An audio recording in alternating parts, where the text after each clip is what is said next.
Estamos nos aproximando de Purim. Eu estava lendo uma coisa muito interessante que queria compartilhar com vocês. Como que nossos inimigos querem comprar o nosso passe com dinheiro. E nós estamos falando aqui de uma questão bastante espiritual. Tinham dois grandes antissemitas na famosa história de Purim, o Aman e o Ahasverosh. E o Aman, ele chega para Ahasverosh com cash, com dinheiro na mão, coloca na mesa e ele pede para comprar o passe dos judeus. Vamos lembrar que Ahasverosh, ele era o rei, o imperador que dominava o mundo todo. E Aman, ele coloca na mesa Aseret alafim kikar kesef, 10.000 kikar de prata. Então, numa história lá, o Ahasverosh fala que não precisa do dinheiro, que ele não teria ideia, mas ele compartilha da ideia, e aí eles chegam com o decreto da solução final. Deus nos livre para aniquilar homens, mulheres e crianças de todo o domínio de Ahasverosh, que era o mundo todo. Ele era o único que tinha o poder realmente de fazer, Deus nos livre, a solução final. Mas o Aman, a gente já sabia que ele era bastante místico. Tem a questão do sorteio que ele fez representa o sorteio que a Amman ele fez para escolher a data para marcar o dia da matança. Aqui também tinha uma coisa espiritual. Por que ele escolheu justamente 10.000 kikar de kesef, de prata? Então o Talmud, ele desvenda esse segredo.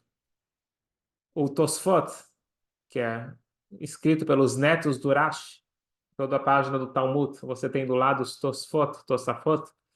Lá no Tratado de Megillah, página 13:2, o Tosafot diz o seguinte: eu ouvi dizer que porque o Aman ele escolheu justamente essa quantia, ele diz o seguinte: se você fizer a conta, vamos fazer agora uma conta, vocês precisam segurar um pouco a matemática. Uma introdução. Existe uma mitzvah da Torá de dar meio shekel. Então, depois do bezerro de ouro, quando Deus disse para Moshe que ele ia acabar com esse povo, começar novamente, Moshe Rabbeinu ele intervém, ele pede para Hashem perdoar, e Hashem ele perdoa o bezerro de ouro, ou ele parcela em vários pagamentos até o dia de hoje. Ele fala para cada um doar meio shekel para a construção do Mishkan, do templo móvel.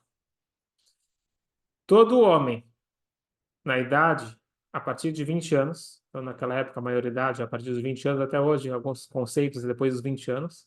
Então, a partir dos 20 anos, todo homem doava meio shekel para a construção do Mishkan.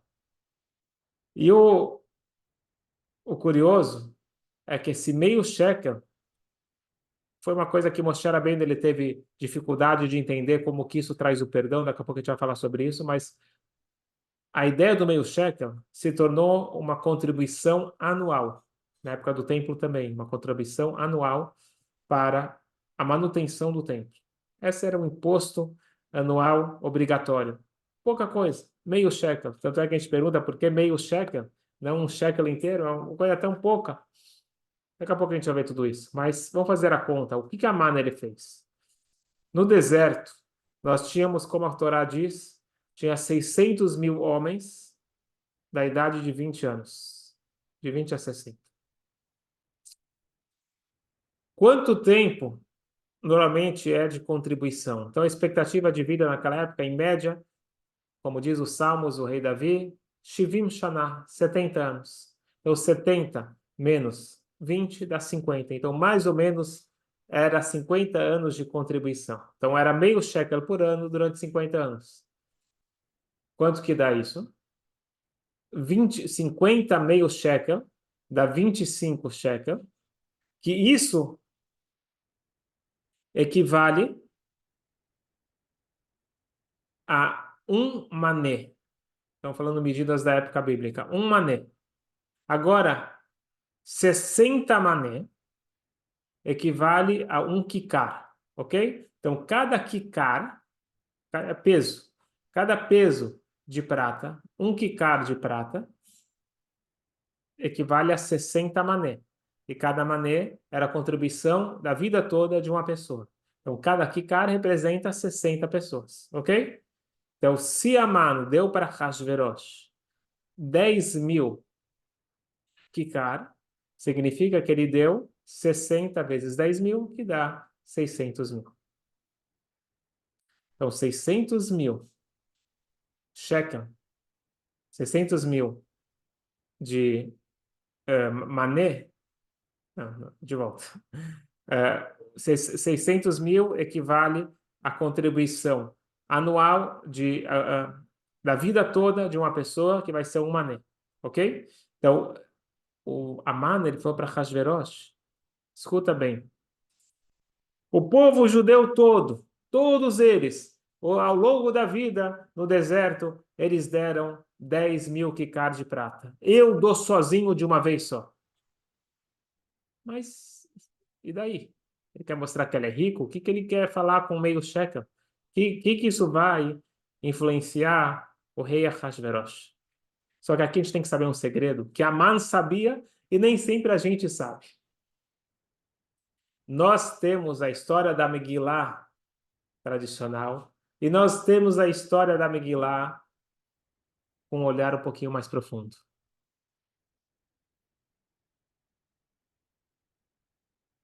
Não sei se vocês sabem, mas a Megillah é o único livro do Tanakh que não consta o nome de Hashem. Deus não consta na Megillah. Porém, dizem nossos sábios que toda vez que está escrito na Megillah, Hamelech, o rei, obviamente está se tratando da história lá do rei Ahasverosh, mas também está referindo, ou em primeiro lugar está se referindo ao o rei, o verdadeiro rei, Hashem.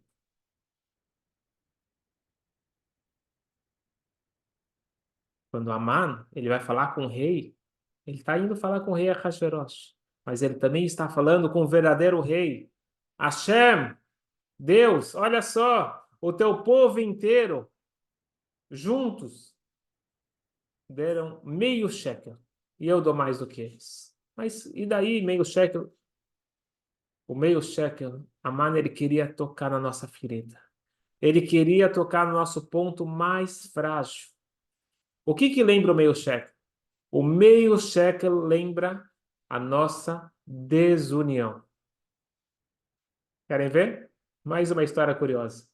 Nós temos irmãos que vendem o seu próprio irmão.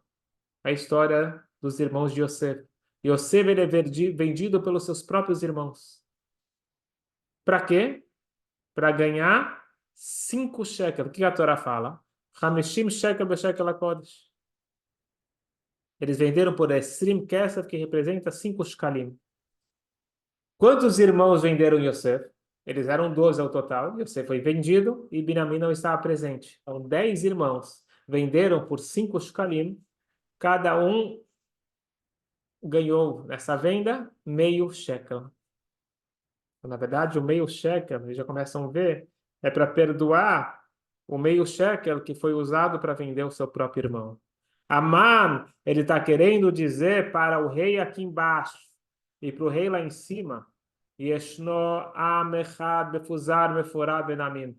Nós estamos lidando com um povo desunido. Eles não se entendem.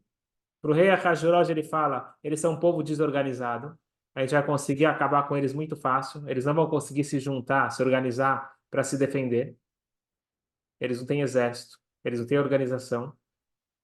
E para o rei de cima ele está falando, Deus, acha, para que você precisa desse povo? Um povo desunido, Hazel Shalom, não precisa deles. Interessante que quando Esther manda aquele recado para Mordecai, perguntando até Savial Mordecai, Mazé Veal Mazé, ela está perguntando, na verdade, o que que é isso? O que que nós estamos pagando aqui? A gente sabe que tudo que acontece tem alguma questão espiritual. O que que foi que nós fizemos de errado? Sobre o que que a gente está pagando aqui? E Mordecai, ele responde, para Shat HaKesef. Estamos lidando agora com a história do dinheiro. o dinheiro da venda de Yosef. Não sei se vocês vão perceber que depois os 10 filhos de Amã, eles são mortos. Tem toda uma história aqui por trás, mas vamos focar. Qual foi a resposta imediata de Esther para Mordecai? Ah, é? Você está me dizendo que o problema é a venda de Yosef, a desunião dos irmãos? Nós vamos combater isso, nós vamos tratar a doença pela raiz. Lech kenoz et kol hayehudim. Vai e junte todos, todos. Vamos fazer uma união. Vamos agora acabar com essas diferenças externas e lembrar que nós somos irmãos, nós somos só um só povo. E aí surge, olha que interessante, olha que bonito, até hoje nós temos 4 mitzvot especiais em Purim. Uma mitzvah é escutar a Megillah, é lembrar a história. Agora as outras 3 mitzvot, elas estão conectadas com essa questão de união. A mitzvah de escutar a Megillah também tem a ver com união, porque a mitzvah é melhor cumprida quando a gente está em grupo. E quanto maior o grupo, verov amadrat melach, melhor. Todo mundo vai escutar a Megillah esse sábado à noite e domingo. A mitzvah é escutar a Megillah de noite e de dia. Esse ano a gente conseguiu marcar bem. Vai cair no fim de semana. Não vai ter dificuldades para ninguém poder cumprir essa grande mitzvah.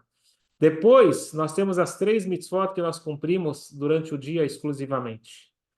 Fazer uma refeição, uma festa linda de Purim, com pão, com carne, com vinho, obviamente tudo kasher. Fazer Seudat Purim. Agora, nem todo mundo tem condições de fazer Seudat Purim, certo? Não é todo mundo que tem os meios. Então, se a mitzvah tem que estar completa, eu tenho que estar festejando e todo mundo tem que estar festejando. Então, foi instituída a mitzvah de você dar matanot leivionim, você dá o valor de uma refeição para pelo menos 2 pessoas que precisam, não têm condições de fazer a refeição. Ou melhor ainda, você convida na sua casa, ou você envia a refeição pronta, em último caso, o dinheiro para poder comprar essa refeição. Só que o que acontece? As pessoas ficam envergonhadas em receber doações. Então, a melhor forma de fazer isso, nossos sábios criaram Mishloach Manot. Você tem que enviar comida também para um amigo. E aí, quando uma pessoa recebe, ele interpreta como ele quiser. Ele pode estar recebendo como amigo e não como necessitado. E assim foi criada toda uma atmosfera para que eu festeje, os outros festejem sempre no espírito de união e de alegria. Isso começa lá no início, quando Mordecai e Esther, eles entendem a situação, a desunião trouxe o decreto, a união vai nos salvar. E assim o povo se une. O povo, que Ish Echad Belev Echad, com um só coração, e eles mostram que, na verdade, nós entendemos a lição, o erro de Yosef com seus irmãos. E, na verdade, sabe o quê? A própria história de Yosef mostra, não falaria a triste realidade, mas a alegre realidade. Os irmãos de Yosef estavam incomodados, porque Yosef ele estava falando de planos futuristas, que ele seria um líder. Ele era um líder por natureza, e por isso ele queria botar regras na família, tudo da melhor das intenções, só que os irmãos estavam incomodados. Vamos se livrar. Vamos se livrar desse cara chato. Vamos dar um jeito. Primeiro pensaram em matar ele, depois venderam ele. Vamos se livrar, pronto, a nossa vida a gente vai ter tranquilidade. Para que essa dor de cabeça? Só qual que é o final da história, meus amigos? O final da história é que esse cara chato é o cara que salva a vida de todos eles. Foi graças a Yosef que tinha comida para todo mundo, inclusive para eles. Para nos mostrar que quando a gente acha que alguém está nos atrapalhando, na verdade não existe isso, porque nós somos um grande organismo e cada um tem a sua função indispensável. Cada um de nós é uma peça indispensável nesse quebra-cabeça. Se alguém fosse dispensável, ele não estaria aqui. Deus ele não cria nada à toa, ninguém à toa. Deus ele está colocando cada pessoa com a sua missão. Óbvio que eu tenho que procurar fazer uma missão da melhor forma possível. Agora, achar que um irmão seu é dispensável, isso gerou uma coisa que nos olhos deles, eles estavam se livrando dele, mas no final das contas eles estavam dando sequência para a história, como diz Yosef para os seus irmãos, vocês acham que eu sou uma vítima? Eu nunca fui vítima. Eu sou um enviado. Eu estou numa missão e eu sempre soube que eu cheguei no Egito para uma missão. Eu nunca vim aqui como um escravo, como um coitado, como uma vítima. E por isso que interessante quando ele interpreta os sonhos para o faraó, ele fala para o faraó, faraó, esse é o significado do teu sonho e agora você tem que fazer. Todos os comentaristas perguntam como que Yosef, um servo, um preso, ele vai lá e fala para o faraó conselhos do que fazer. Uma coisa é interpretar o sonho, outra coisa é você começar a dar ideias. Mas Yosef, ele sabia que se ele foi revelado uma notícia, nenhum de nós aqui está para curiosidade. Nós estamos aqui numa missão. Eu estou sabendo agora que tem um problema, vamos resolver, vamos embora. E esse é o grande ensinamento de Yosef. Vocês acham que eu estou aqui a mais? Na verdade, sem mim, vocês também não existem. Trazendo para uma realidade de hoje, às vezes dois irmãos, uma coisa muito triste, dois irmãos da mesma mãe, mesmo pai, mesma casa, de repente eles brigam, não se falam, coisas absurdas. E de repente um deles precisa de um rim, de alguma doação, que a única pessoa compatível é o seu próprio irmão, que você tanto odeia, entre aspas, que você é tão obrigado. É só ele que tem o mesmo DNA que você. De repente você lembra que vocês são muito mais parecidos e muito mais próximos que vocês imaginam.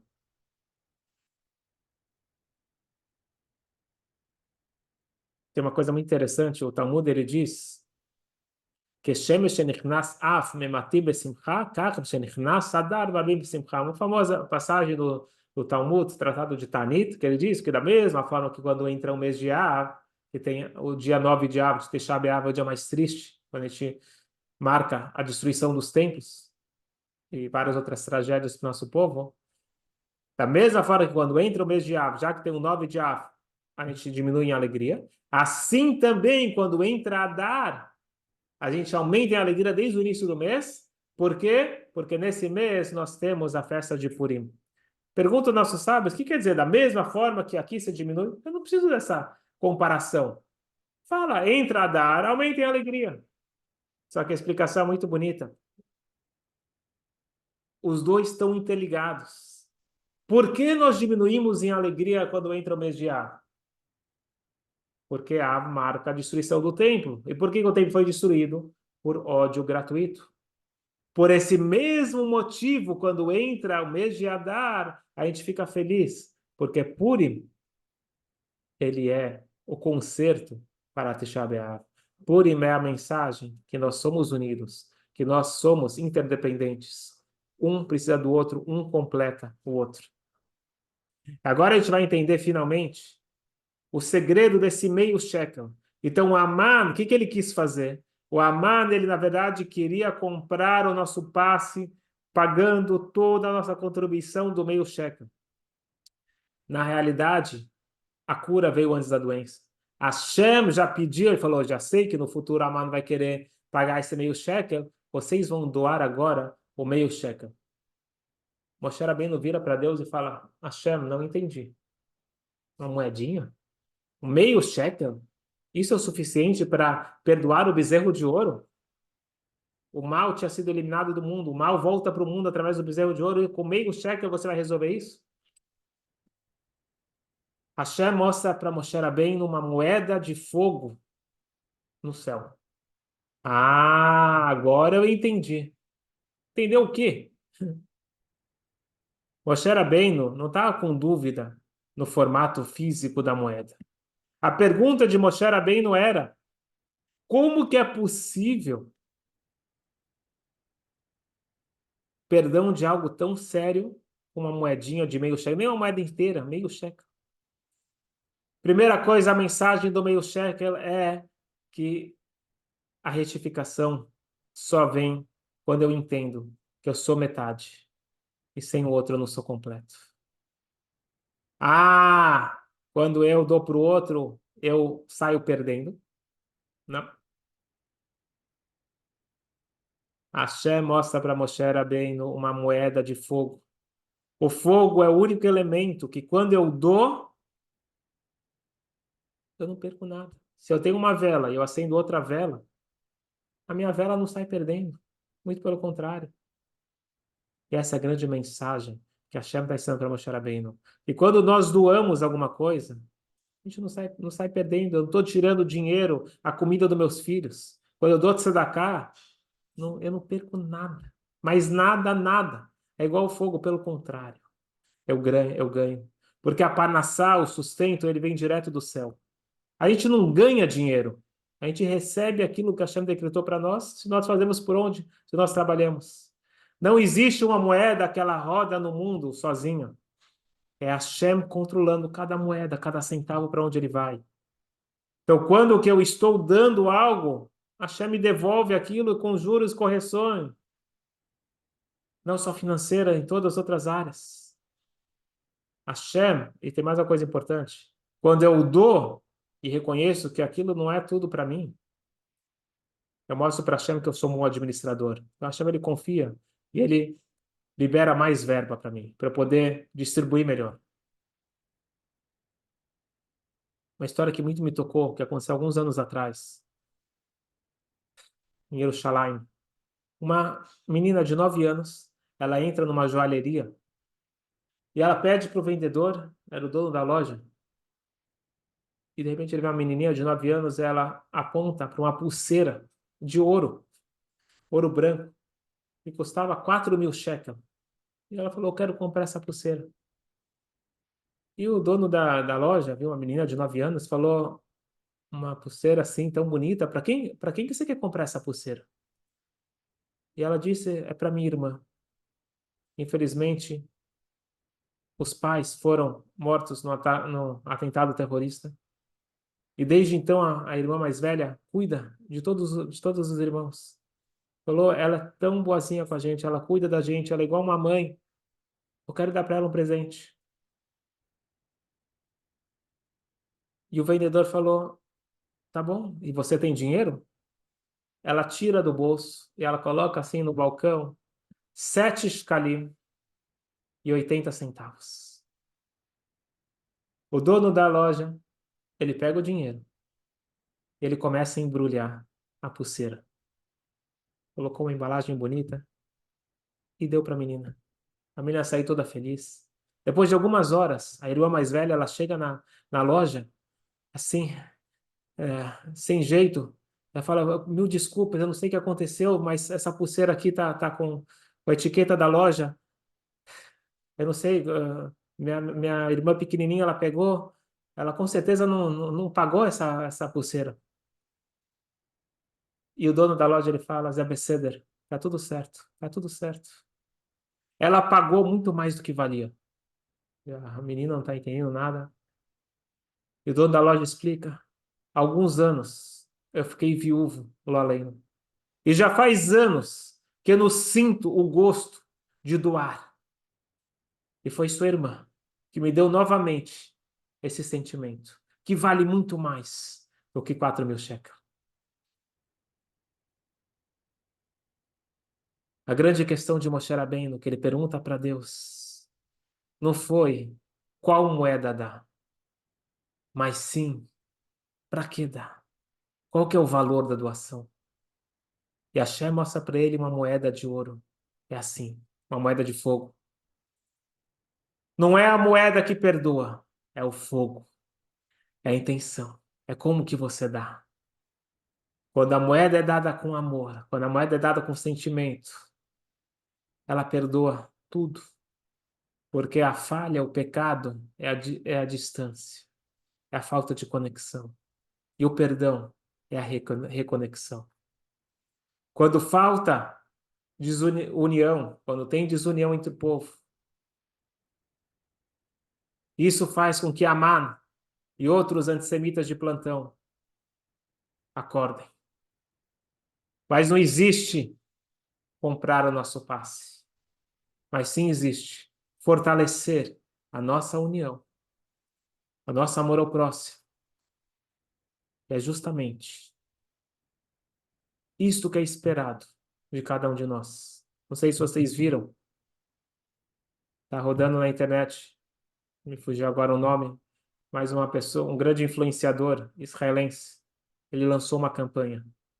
Ele disse o seguinte: eu nunca cumpri Shabat na minha vida, mas esse Shabat é o Shabat véspera de Purim, onde nós falamos Zachor, é uma mitzvah de escutar a leitura da Torá, que nós lembramos Zecher Amalek, aquilo que Amalek quis fazer conosco. Amalek foi o primeiro inimigo e Amanda era descendente de Amalek.